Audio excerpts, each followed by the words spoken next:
అసలు ఇప్పుడు ఉన్నట్టు ఉండి అంటే ఇప్పటికిప్పుడు ఎందుకు స్టాలిన్ ఎంత హైప్ తీసుకొస్తున్నాడు హిందీ వ్యతిరేకత, ఉత్తరాది దక్షిణాది. సరే ఇప్పుడు నువ్వు ఉత్తరాది దక్షిణాది అంటున్నావు, సరే ఉత్తరాదిని పక్కన పెట్టే, దక్షిణాది మన అందరం ఒకటి అంటున్నావు కదా, నువ్వు తెలుగు వాడికి గౌరవం ఇస్తావా? నీ రాష్ట్రంలో ఎన్ని తెలుగు మీడియం ఉండేవి?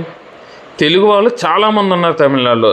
నువ్వు తమిళనాడులో ఉన్న తెలుగు మీడియం స్కూల్స్ని ఎందుకు మూయించేశారు? కన్నడ వాళ్ళని గౌరవిస్తావా? మలయాళీని గౌరవిస్తావా? నువ్వు ఎవరిని గౌరవించవు. దక్షిణాది రాష్ట్రాల్లో ఉంటున్న దక్షిణాది భాషలనే నువ్వు గౌరవించవు, వాళ్ళ మీద కూడా విద్వేషం చూపిస్తావు. ఇంకెక్కడ మరి ఉత్తరాది దక్షిణాది ఎక్కడ? ఆర్య ద్రవిడులు అంతా ఇప్పుడు మనందరం ద్రవిడులు అంటున్నావు, మరి సాడి ద్రవిడినే నువ్వు విద్వేషం చూపిస్తున్నావు, వివక్ష చూపిస్తున్నావుగా. ఇప్పుడు ఎందుకు ఈ బాబుకి స్టాలిన్కి ఎందుకు ఇప్పుడు అంత అర్జెంటుగా మళ్ళీ అంటే దక్షిణాది రాష్ట్రాల ముఖ్యమంత్రులు అన్ని పార్టీలు కలిసి అంట దీన్ని వ్యతిరేకించాలంట. తెలుగు వాడిని గౌరవించవు, కన్నడ వాడిని గౌరవించవు, మలయాళీని గౌరవించవు, ఇప్పుడు సపోర్ట్ కావాలి. అలా ఎందుకు ఈ గొడవ అంటే తమిళనాడులో ఒక భారీ అతిపెద్ద మద్యం కుంభకోణం జరిగింది. దాని విలువ జస్ట్ ఎన్ఫోర్స్మెంట్ డైరెక్టర్ పైన చెక్ చేస్తే 1000 కోట్ల రూపాయలు తేలింది. కానీ అంచనా, ఎన్ఫోర్స్మెంట్ డైరెక్టర్ యొక్క అంచనా ఏంటంటే కనీసం 10,000 కోట్ల రూపాయల కుంభకోణం జరిగి ఉంటుంది అని అంటున్నారు. ఇంకా ఎక్కువే ఉండొచ్చు, కానీ కనీసం 10,000 కోట్ల రూపాయల కుంభకోణం. అరవింద్ కేజ్రీవాల్ చేసిన మద్యం లిక్కర్ స్కామ్ కన్నా భారీ కుంభకోణం ఇది. ఈ కుంభకోణం ఏంటంటే తమిళనాడు స్టేట్ మార్కెటింగ్ కార్పొరేషన్, దీన్ని షార్ట్కట్లో టస్మాక్ అని అంటారు. తమిళనాడులో ప్రైవేట్ బార్లు, ప్రైవేటు వైన్ షాప్లు అన్ని గవర్నమెంట్ చూసుకుంటుంది. అక్కడ బాటిల్స్ అంటే తయారైన బాటిల్స్ కన్నా తక్కువ తయారైనట్టు లెక్క చూపించి, అంటే 100 బాటిల్ తయారైతే 50 బాటిల్లే తయారైనట్టు లెక్క చూపించి, ఆ 50 బాటిల్ కూడా అధిక ధరకు చెల్లించి భారీ ఎత్తున స్కామ్ చేశారు.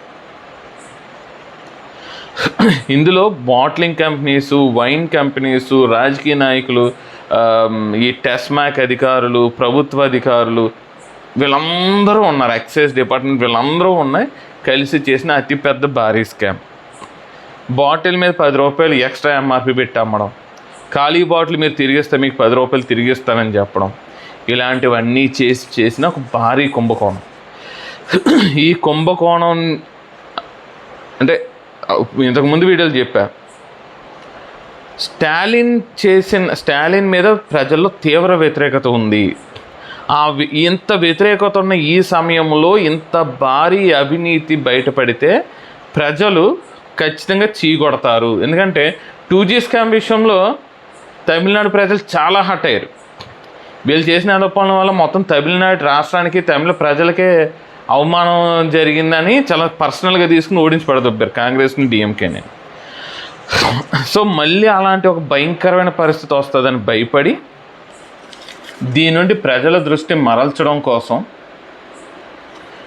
ఈ భాషా వ్యతిరేక ఉద్యమం అనేది తీసుకొచ్చాడు. ఇక ఫన్నీ పార్ట్ ఏంటంటే దీని మీద కాంగ్రెస్ ఇంకా అఫీషియల్గా ఒక విధానపరమైన నిర్ణయం తీసుకోలేదు, కానీ మన రేవంత్ రెడ్డి ఎగేసుకుంటూ వెళ్ళిపోతాడంట.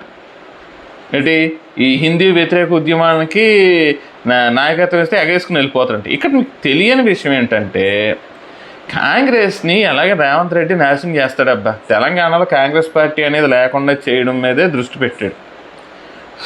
నువ్వు హిందీ వ్యతిరేక ఉద్యమానికి, ఉత్తరాది దక్షిణాది వ్యతిరేక ఉద్యమాలకి, నువ్వు ఉత్తరాది రాష్ట్రాలకు వ్యతిరేకంగా ఈ స్టాలిన్ మీటింగ్ పెడితే నువ్వు వెళ్ళి కాంగ్రెస్ పార్టీ తరఫున ఒక రాష్ట్ర ముఖ్యమంత్రికి వెళ్ళి అక్కడ కూర్చుంటే ఉత్తరాదిలో కాంగ్రెస్ పార్టీ ఏం సమాధానం చెప్పుకుంటుంది? ఇప్పుడు బీజేపీలు ఇదే హైలైట్ చేస్తారు. అక్కడ చూడండి, హిందీ వాళ్ళని తిడుతున్నారు, వాళ్ళు తమిళనాడు డిఎంకే పార్టీ హిందీ వాళ్ళని తిడుతుంది, దానికి కాంగ్రెస్ పార్టీ వెళ్ళింది అని. ఇప్పుడు బీహార్లో ఎలక్షన్స్ రాబోతున్నాయి, అక్కడికి ఎత్తారు, వాళ్ళు ఓటేయడం మాందొత్తారు. ఇప్పటికే డిఎంకే కాంగ్రెస్ మిత్రపక్షంలో ఇండీ కూటమిలో ఉంటూ బీహారీలు వచ్చి మా టాయిలెట్లు కడగడానికి వచ్చారు, వాళ్ళతో మాకేటి, వాళ్ళు మాకు సమానం ఏంటండి అదో స్టేట్మెంట్లు ఇస్తుంటే బీజేపీ ఇదే తీసుకురాడు బీహార్లో చూపిస్తుంది. ఇదిగో మిమ్మల్ని ఈ మాట అన్నాడు, దీని మీద కాంగ్రెస్ మిత్రపక్షం ఈ మాట ఉంది, కాంగ్రెస్ కానీ కాంగ్రెస్ మిత్రపక్షాలు అంటే ఈ లాలూ ప్రసాద్ యాదవ్ పార్టీ ఏంటది ఆర్జేడీ కానీ కాంగ్రెస్ పార్టీ కానీ దీని మీద కనీసం వ్యతిరేకించలేదు, వాళ్ళతో కలిసిమెలిసి తిరుగుతున్నారు. ఇలాంటి వాళ్ళకి మీరు ఓటేస్తారా? Be proud to be a Bihari అని చెప్పి బీజేపీ కూడా ప్రచారం చేస్తుంది. ఇలాంటి సందర్భంలో ఈ రేవంత్ రెడ్డి ఇలా కూర్చుంటున్నాడంటే తెలంగాణలో కాంగ్రెస్ పార్టీని లేకుండా చేసి తనకి ఇష్టమైన ఇంకేదో పార్టీని తెలంగాణలో తిరిగి అధికారంలోకి తేవడం కోసం ప్రయత్నాలు చేస్తున్నాడేమో అని అనుమానం.